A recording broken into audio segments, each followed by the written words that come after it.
Hey, Steve. Hey, Jim. So, Disc 3, This Is Really Me, in a grade school play. I had about 100,000 lines, but of course I forgot them. What the That's heck? my new box set.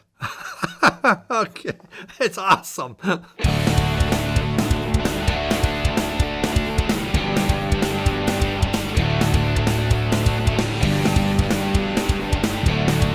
And welcome once again to Two Guys Talking About Records, a vinyl community podcast. My name is Jim. I am a record store owner. And I'm Steve, a record collector. Sorry to throw that curveball at you, but that is actually some lyrics from the Barenaked Ladies song Box Set. Okay. Where they sing about an artist just kind of losing all inspiration, so they release a box set. So it was a Disc 1, it's where we've begun. It's all my greatest hits. Disc 2, it's all brand new. An album worth of songs, but we had to leave the whole disc blank because the other label bought them. Disc 3 was the grade school play. Disc 4, never released before, and you can tell why. It's just a bunch of demos recorded in my basement. Disc 5, I was barely alive. I was hacking up a lung, and so they had to use a special computer as my replacement. Disc 6, it's a dance remix, so I can catch the latest trend. So if you haven't heard that song, it's a fun one, and it really makes light of the record label's proclivity to release box sets from time to time, which coincidentally is the subject of our discussion today on the podcast. Well, I think that just explained it all. Kind of a lot of my thoughts are right in there on that. That is an absolutely fun song. It goes from Gordon from 1992, so it's even an older one. Okay. So hey, before we get to all of that, though, you're feeling a little better. You were Yep. you were a little hacky last week. Little hacky, getting better all the time. My wife now's hacking. Oh no, man. Yeah, love and marriage is about sharing whatever. I shared, I guess. Oh, well, I'm glad you're on the upside of this, and if we have to stop once or twice for a throat clear, go for it. All right, very good. So did you have any good pickups this week despite the illness? I did. Some of it, when I was here last week, I picked up, this came from our good friend Bill Young, his collection, Neon Pearl. Oh, yeah. A psych type band, a little folk psych possibly in there from the early 70s. Really don't know anything about them whatsoever. But there it was, and I thought, well, why not? I mean, I just like anything. I know if Bill had it, chances are I was going to like it for the most part. He had a few things that I had to question his sanity on, but this was not one. I picked up an album from Wobble called Snake Charmer, and again, that was at my local radio Wasteland here. I've heard of that place. Yeah, and the guitarist on it was The Edge from U2. Really? Which was Okay. interesting. And of course, Wobble is the bassist for Public Image. Yep. And he's done a lot of solo work. And I've always wanted something of his, so I bought this. Is it his number one ranked album? It is not. But it did give me a chance to hear what his music's like. And it wasn't bad. I'm still trying to come up exactly what my thoughts are on it. I've only spun it once. Someone sent me an album from a group called Airborne, and it's called Bone Shaker. Okay. And for those that like AC/DC, Airborne is like the reincarnate. I mean, it is, I like AC/DC. I like how the singer sings. I like how the guitars go. Let's do our band based upon that. And it is. And it sounds really good. It's just one of those you really want to crank up. It's just excellent. And the final one was a Depeche Mode Memento Milo. I hadn't expected to have this. Amazon sent it in. I tried to send it back, but they said, but you don't show you've received it. I says, well, I haven't received it because I'm not supposed to. I'm supposed to get a different album. Well, you have to wait till you get that different album so we could send this back. And we just went on and I says, okay, I'll wait. And yeah, I have the album.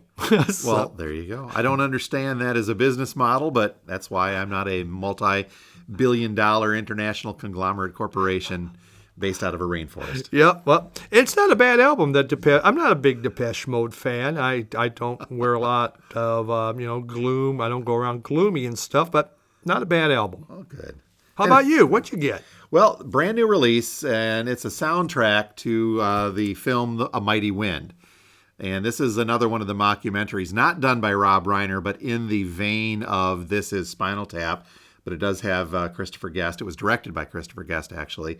Michael McKean and Harry Shearer as a folk group. But it's not just centered around them as the group. It's about 3 folk groups coming together for a memorial concert for a record label producer that brought them all together in the 60s. The film itself is a lot like Spinal Tap, but surrounding folk music. And I'm not a big folk music guy, but this is a fun film, and it's a fun record. Happy to have this on vinyl, even though I don't like folk music. Yeah, but it's a great movie. It is. And the groups, if you're unfamiliar with it, the Michael McKean, Harry Shearer, and Christopher Guest group are called the Folksmen, and they're a parody of the Kingston Trio. Okay. And then the other one is it's a group called the New Main Street Singers, which is a direct parody of the New Christy Minstrels. Sure. And then the third is Mitch and Mickey, which is a little harder to peg down, but it is a loose parody of Ian and Sylvia, the folk act, but with a little bit of Bob Dylan thrown in at the same time on there. But there's still some great music on here, including one, and when we're done recording today, I'm going to play for you the Folksmen covering the Rolling Stones' Start Me Up, of course, from Tattoo You. Yeah. I had this on in the store the other day when this released. I opened up a copy and we were playing it in my copy here. And we had a family come in and I had to pull it off because of that song. Now, think real hard. And toward the end of the Rolling Stones version, Mick kind of muddles through the lyrics where they talk about you make a dead man. Yeah, sure. Well, the Folksmen enunciate that very clearly and repeat it often. Okay. The second pickup this week, a couple weeks back, I talked about this John Drendel and B.A. Thrower. It was a very obscure Michigan blues album that came in at very, very valuable, according to Discogs, in the $600 mark. I've got another one come in that is really kind of along that same vein, a completely unknown Michigan, but instead of just kind of like a blues psych, this is more folk psych, which again I'm okay with in this instance. But it's a couple of artists by the name of Rob Carr and Bill Call, and this was released in 1971, and the album is called Communication One, and it's on a label called Grotesque Records. And this is the only thing Grotesque Records has ever released. It's the only thing that these guys have ever released. And they are based out of East Lansing, Michigan, from the early 70s. Now, in listening to this, Discogs calls it, I have to get into this real quick, it calls it folk, world, and country, folk music. I'm hard-pressed to call this folk music. It's more acoustic, 12-string guitar acoustic. It's a little folksy, but it's also a little bit bluesy, and then it's a little psych rock in there as well. Very few vocals. There's one on here that's got a flute kind of in the background, and it's absolutely fabulous. This is a stupendous album. It's not something, I can see why they didn't break out. It's not anything outstanding, but it's just some great acoustic guitar music. And never heard of these guys. There's no information on them. I'm going to be digging into this in the next week or so. Very cool looking album cover, but also no slouch on Discogs, in the triple-digit range on here as well. So some of these really obscure Michigan bands that only released one thing in the 70s, they tend to be a little valuable. And I'm actually starting to build a collection of this very weird stuff, and I'm cool with that. Pretty funny, it trickles in like that. Yeah. These different little collections.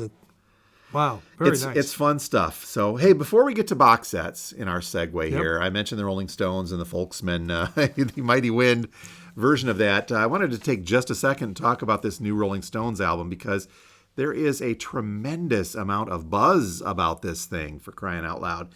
If you haven't heard, Mick Jagger and Keith Richards, along with Ronnie Wood, well, not an original Stone, but we'll give it to him. He's hung with them for quite some time, hasn't he? They are releasing an album called Hackney Diamonds coming up on October 20th. And this thing is getting some not only great press, but some great reviews based on one single song that has been released in the video so far. You got a chance to see it and listen to it, too. Yeah, I did. Angry. And I will say the opening riff from Richards is one of his classic riffs. He just has those signature riffs that he has, like Start Me Up. Yeah. signature riff, Satisfaction. The man knows how to start an album with that riff that makes you go, whoa, what's going on? In the video, and I was mentioned to Jim already that, if you're going to do a video, put on a very hot girl in a red convertible, and I don't care what you do, it's going to go big, and everyone's going to watch it and go, wow, look at that. I listened to the song. I love the guitar. Like I said, the riff was fantastic.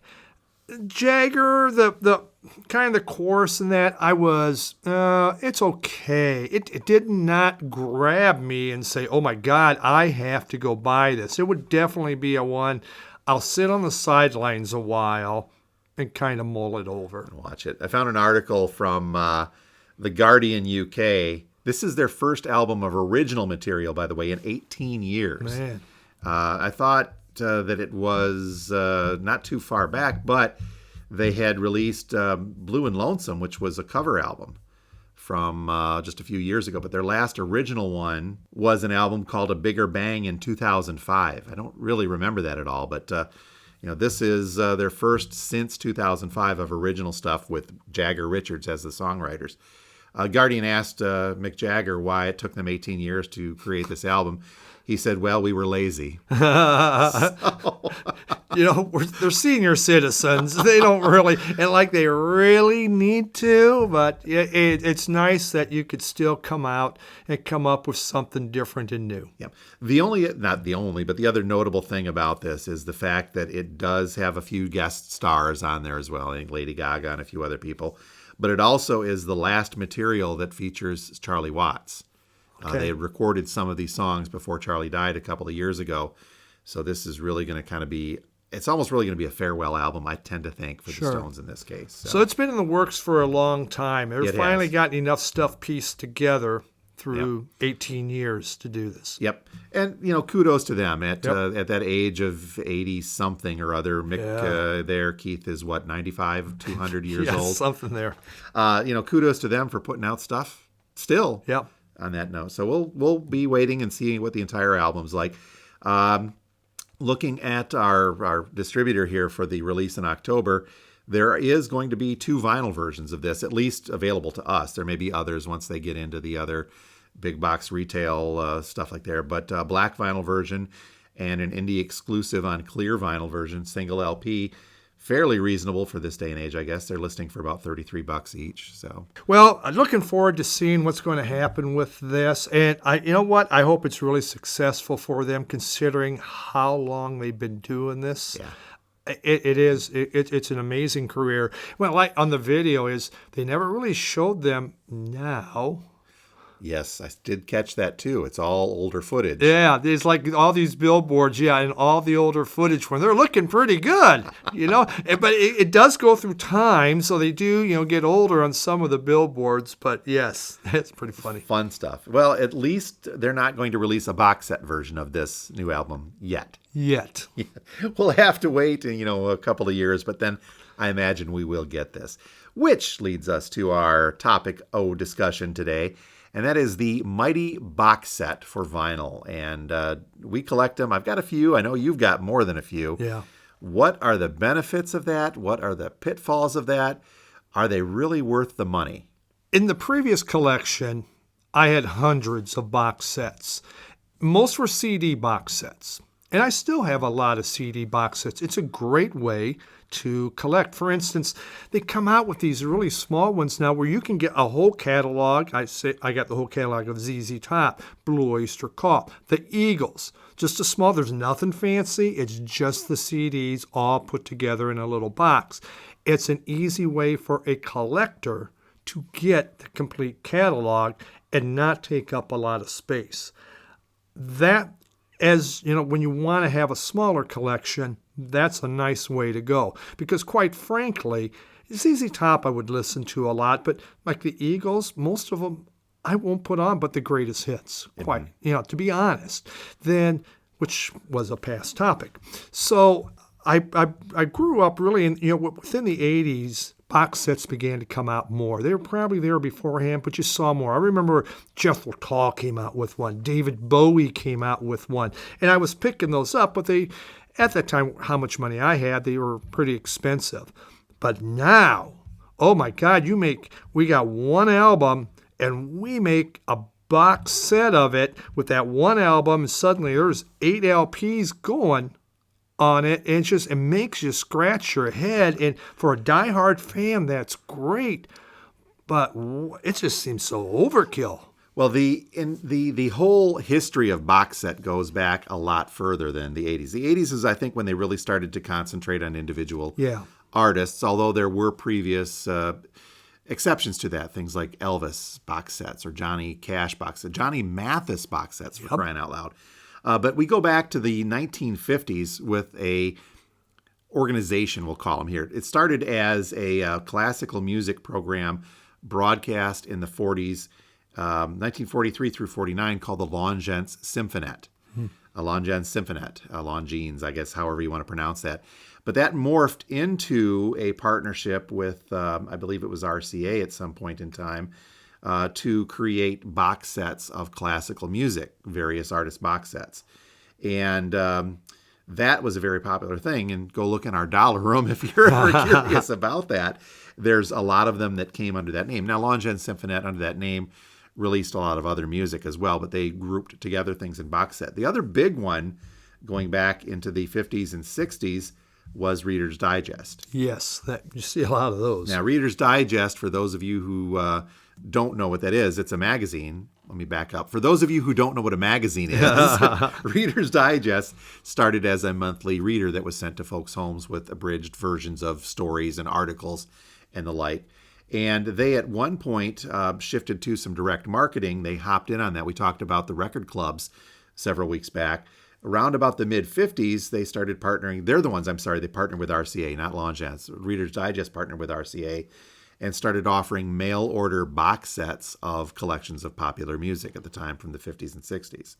So the idea that one could buy a box of 8, and some of these Reader's Digest box sets go up to 12, 15 LPs. They're humongous, but they were put together very nicely, each with individual sleeves, little tabbed so you could see them all the way across, like, a file cabinet. Yeah. And they were well done. It's just that there were so many of them that literally I've got about 50 or 60 in our dollar room just sitting there. Wow. So this is exciting for especially those in the Michigan area. If you want to really kind of get into this, we know where to go. It's the box set heaven. But they then, as you mentioned, in the 80s began to morph into more of a marketing tool to get people, I guess, maybe be a completist without having to do the work of, grabbing every single album. And they began to see the market as record collectors, especially the ones from the 60s and the 70s, now were working, having money. This is a good way to try to get them to buy one more thing from an artist. Or in the case of a lot of these older artists, we mentioned the Stones, for example, but you take any artist from the late 60s now all the way up to 1973, we're hitting this anniversary mark, that 50-year mark kicking in there. So a lot of artists and a lot of labels are marking, whether they be a 50th, a 40th, 30th, 10 in some cases, they're marking these anniversaries of an album release with a box set. So let's say, I already own this album, but here comes a box set with a remixed version of said album and 6 LPs of extra stuff that go with it. Yeah. You see a lot of that. Jethro Tull was big on that. Every 5 years, we're going to, our greatest hits, we're doing it again, but we've added one more because we had a hit, kind of, in between that time. And I would buy them, though. But, what I like about some of these box sets is what they put in. For instance, I bought this one here. It was at the Ann Arbor Blues Festival. Yep. And it was filled with newspaper clippings, a wonderful book. There was tickets in there. It was packed with all these extras. It was under $100. It was a really good deal, but you had a lot of stuff to look at. There was one I got from Final Me Please, actually does a real nice job on box sets. They had one on Zamrock. And it was filled with albums that you couldn't get. These were just these African rock albums that were impossible to find unless you're going to pay $500. Yep. Here was a box set of them, and it allowed a collector like myself to get this. Now they've since reissued. I mean, Zamrock's been reissued up, it's all over the place. Or there was a group like Luna that I bought their box set. They really never released their albums in vinyl in the U.S., or extremely rare. And so when they did this vinyl box set, it was the one way in which I could get all of their albums. And so I really liked that aspect of it. And then, when I was rebuilding the collection, I bought the band box set. Now, there's no book in that. There's nothing like that. But it had every one of their albums. So suddenly, I had the complete band collection, a group I like, but I was able to get them all in really good condition. Clutch, that was on Record Store Day. Every single Clutch album was in there. It goes for some money. That Zamrock box set goes for a lot of money. Vinyl Me Please did a Grateful Dead one I bought. I didn't have any Grateful Dead. I thought, I'm just going to get this. It's gone up through the roof, but it gave me a chance to get into the Grateful Dead. When I broke down the price of the vinyl, it wasn't, it was affordable. If you look at it that way, is it a 6? Is it an 8 LP set? And the like. But I like the idea of what you're saying, that it's a good way to, you could piece together a collection. I think one of the box sets, and a couple of years ago, this was released in 20 and 21, was the Bob Mould series of box sets. It was called Distortions. And what they did, what Mould did in this case, was go back to immediately following his Husker Du time and began grouping together his music following that breakthrough punk act with the likes of Sugar. He had really kind of 2 solo periods sandwiched in other side of Sugar, but yeah. This the box sets, the series, it was 4 of them, wasn't it? There was. Series of 4.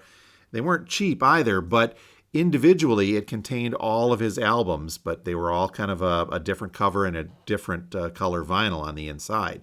So I had not had any Sugar albums. I did in a previous collection. Very sparse on my Bob Mould solo stuff, so these were a great opportunity to put all these together in one set and have them in my collection again. I wound up buying all 4 also because I'm a big Bob Mould fan, so it was really nice. Now there was some extra in there. They'd have 1 extra album on each one with different things. Was there a book in those? Yeah, I believe there was, and there was also like an autographed series. That's Well. right. Inserts yes, that were autographed. Yeah, they had the autographs. So it was nice to see some extra stuff on there. It also, when I think of box sets, now this goes back into CDs, but the Rhino and their compilations. Oh, yeah. I mean, they are the best compilations. They did Nuggets, No Thanks, which is a punk one, Children of Nuggets, Left of the Dial, The BritBox, Have a Nice Day, Oh My God, the 80s. Those are all ones I bought because they really put together just some fantastic music. They made some incredible good books within it to talk about each one. And so it allowed me to explore so much other music. Mm-hmm. And that's what that box set did.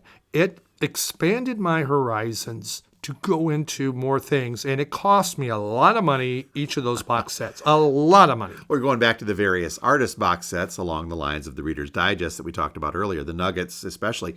And you just fairly recently picked up a shoegaze box set, the same concept. I did. And, the book on that one wasn't as good, but it was a wonderful way as I dig deeper in this to go, wow, this group sounds great. And I've gone back after a few of these, and I will continue to do that. And that's what I like about compilations, when you can find that, whether it be vinyl, which is preferred, but sometimes there's too many records, and it's just a lot cheaper to go CD. Mm-hmm. Jethro Tull's been releasing every one of their albums on a CD box set, but this time they did it for the first time on vinyl also. And so you got 4 albums for $175. What? Or you can get 4 CDs, 2 DVDs. No, there's 4 DVDs too for $80. Yeah, they started mixing that media up. When they include, for me at least, I think Cooper did this with a recent release called Road, where he included a DVD in there. I don't have a DVD player. I don't have a CD player anymore, so it's wasted space. It is. For me, at least. Other folks may dig it. Same here. I do not have a DVD player anymore either, so I get all these, and I must be really good. And you just look at it and go, "Wow, I'm imagining what I'm seeing." Now, I earlier mentioned the idea of the anniversaries, and I'm gonna Rush geek out on you here for a little bit because Rush, a band very important to me, so I have picked up a few box sets along the way from Rush releasing their anniversary. And they did this thing before Neil Peart had died, where they were marking the 40th anniversary of the releases. The first being the self-titled Rush, released in '74. When it hit that 40th, they released a box set. I was tremendously disappointed because when I opened it up, it was just the remastered version of the album and a few trinkets inside. And that, poster and other stuff. But one record in the box set, and it came out to probably about $60, $70 for some of this stuff. So the box itself now adorns the top of my shelf as a decoration, and the remastered album that was inside of it just sits in my shelf like a normal one as a play copy. So, from that point on, they began marking the 40th anniversary of their subsequent albums, and I would pick these up. And the Rush ones did a good job because you'd have that original remaster, and then at least 2 to 3, maybe sometimes 4 records were a live performance from that era. So it actually kind of made sense. Then they started getting a little ridiculous. The one that they did most recently with Moving Pictures, there's a song in there called Red Barchetta. The box set, the big super deluxe box set, had a little toy plastic model car inside of it to go along with everything. And there was another one that had drumsticks. And at that point, they're cool to have, but you're getting all of this extra stuff that now you either keep in the box or you display depending upon how big of a fan you are. But as we talked about earlier too, these box sets begin to take up a lot of shelf space. Yes, that has become my issue with box sets in my smaller space is I got to be really selective with it. And so as I look at it, and again, like you bought that first one, it was just an album. Some of these box sets, they charge a lot, but you get nothing with it. Mm-hmm. Here's your albums. That's it. No book, no nothing. The little trinkets, they are fun to get. It's just nice to get something. I recently bought that Vinyl Nugget box set. Great music on there, really like it.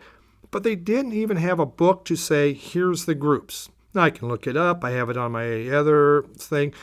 But that's kind of the part of learning about something like this on this compilation with the vinyl.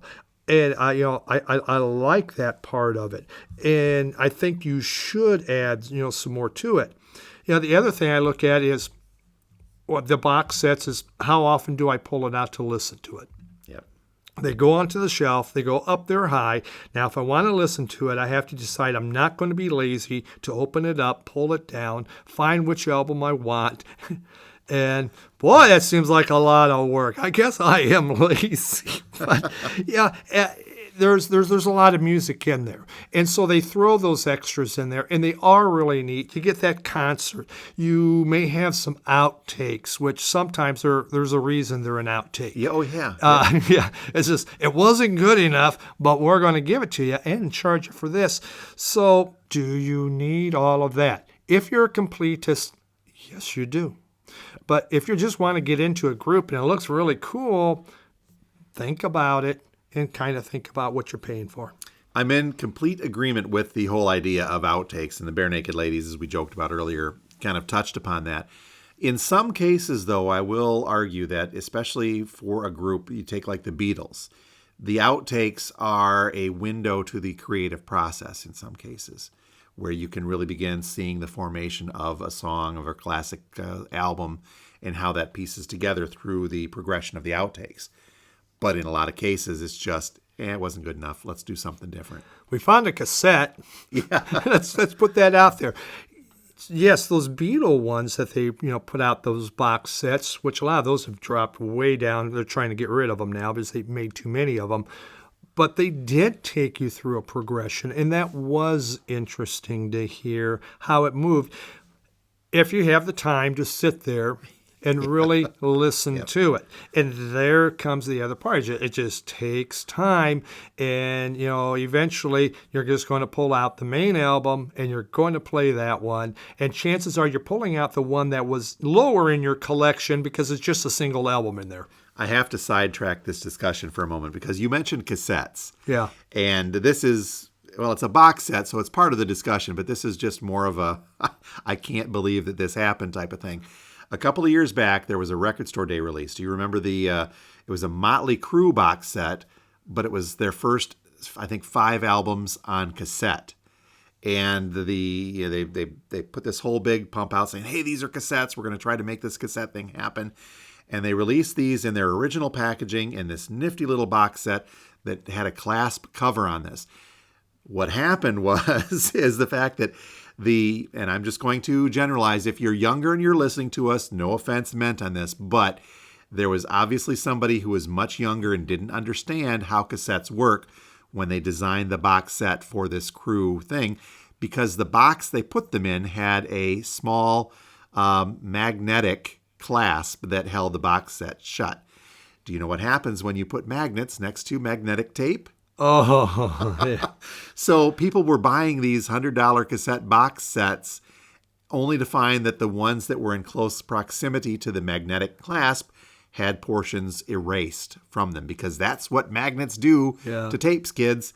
So that was a lesson hard learned. They had to recall these and figure out some way to replace them by putting a pad or something to block that magnetic on the other ones. But just a quick side note that funny. Even the best intentions sometimes fall prey to people not understanding the medium. Yeah. One of my favorite box sets I have, and I haven't brought them back in, but I would like to. Third Man did one on Paramount Records, and it was 2 different box sets. Yep. One's in a wooden crate, and one is in a stainless steel container. I remember that. And they are packed with extras, advertisements. They go through the discography. They go through the catalog numbers. It is this labor of love. Now, the music is from the 20s and the 30s. And if you're not digging that, then you just paid a whole lot of money for something you'll never look at. But the packaging was incredible. They are still available at Third Man because they keep them coming out. Those were like the 2 gems of my collection as far as, look at this. If someone would come over, look at this. This is neat. I really, really like them. Once in they go around $300 or so now, but they are gorgeous. So your favorite? Do you have a favorite currently that you have? Other than you mentioned the Zamrock is a big one. Right? Yeah, Zamrock is that one, and that Luna one for me, just because I can't find those albums. Now they are reissuing them, and so I am picking up the individual albums. But it was just, and it was a hard one. I bought it when it was new, when it came out. The price was not the same anymore. That one was a little more rare, but I finally was able to find a decent price on it where I could buy it. The Zamrock by far is the one that I will pull and listen to because that's just some of the coolest stuff. Had to do a quick review of my collection. I think I have only about 10 box sets total, and you're not including like an older Elvis one or something like that, but maybe 10 newer box sets. And my favorites, I'm going to have to point to one of my Rush box sets. It was the 40th anniversary of Permanent Waves, and there was some extra cool stuff in there. I did get the Super Deluxe, and enjoy the heck out of that because it had some live shows from that era. Again, my favorite album. I'm going to want that multiple copies. But the other ones that are important to me and very favorite as well, and you brought this up on your video, one of your channel videos a week or so back, was the Pink Floyd Pulse box set. Yeah. Beautifully done. The inner sleeves are great. The box is beautiful. The music is fantastic. The inclusion of the photo book is something else that's great too. But you add to that, I've also got a David Gilmour Pompeii box set, which is another treasured part of my collection. Pink Floyd has they're willing to put some work into their box sets. I had a few of those CD ones, the Wish You Were Here in the Pink and Dark Side. You got 3 marbles. Wow, I got 3 marbles, baby. But it was deluxe. It was beautiful. It was gorgeous. You get an album, you get some CDs or whatever. They definitely that Pulse one is gorgeously done. A lot of thought went into this thing, and they did it right. So box sets are not a thing of the past. As we mentioned, they're kicking these things out left and right, even more so it seems because of, as we mentioned, the anniversary events coming up. So as we wrap up today, let's talk a little bit about some of these upcoming ones. I've got some stuff called up here, but one of the, let's start with a more current one that you found, the Len Faki. What is this? Len Faki is a DJ out of Turkey. And I think he does things around the, Europe. He's only done out singles and 12 inches, EPs. That's all he's never done a whole album. But now he has released a box set of 8 colored albums. And Jim just told me they're only 12 inches. They are. They're not full albums. They're 12 inches. And so for these 8, that's $400 or $50 for a 12-inch. I don't know anything about them, but they must be awesome. Electronic, breakbeat, down-tempo, minimal, techno house, tech house, techno trance is what Discogs calls him. And that was released on September 8th, an 8 EP, 8 12-inch box set. And you mentioned the price? Yeah, $400. $400. That's incredible. Other one that's big, a lot of folks talking about at this point, is an upcoming release on the 29th of September of Green Day's Dookie, a 30th anniversary. What's cool about this, though, at least the label is giving you some options. You can buy just the remastered anniversary edition of the album itself on blue vinyl for some reason, or there is a deluxe box set of this over, it's a 6 LP box set with lots of other goodies. This one's coming in at about $175, black vinyl version, but there is one that is, each of them is a different variant color of brown splatter. Yes, I think that's fantastic. Is kind of what you need to do when you're redoing an anniversary edition of Dookie. But that averages to about $30 an album. Which is about right. Yeah, it's about right. Yeah, I was looking at that. There was a Doogie poop bag in there, an air freshener poster, color in lithogram, button set, magnet starter set. Don't put it next to your cassettes. Postcard and some stickers, a paper airplane. See that? And a 48-page book. That's a lot. Let's clarify for those that are wondering. They're the doggy poop bags. Doggy, yes. Okay. Just to clarify. So, I mean, that's a cool thing, but that's everything centered around Dookie. It's the remastered album. It's the Woodstock live set, which is a very popular bootleg, now getting a release, the complete set of theirs from the Woodstock 1994 performance. And then I guess there's also a club show from Barcelona in 94. So topical of that era. Stuff from Green Day, if you're really, really into it. ABC had done one just recently, and they'd put in their Lexicon on Love, and it would start at $259 for 4 LPs and 1 DVD. No book, no extra. Here you go. If you took out the DVD, that would have made it for $82 an album. It has dropped down to $160, so obviously it didn't sell quite as much, but nothing extra. These album-centric box sets, again, we joked about Aha and the Hunting High and Low several episodes back. I guess the album has to warrant it, doesn't it? It does. And if you're a massive fan, and Lexington Love's a great album. I have that album. I enjoy it. And it was redone as a half-speed master in Abbey Road Studio, so maybe that's why it's super expensive. There you go. But sometimes it just doesn't make sense. So looking at my list from our distributor, here are a few box sets that are forthcoming yet this year. We have a 7 Savage 8 LP box set from Wasp coming, numbered with the poster and certificate.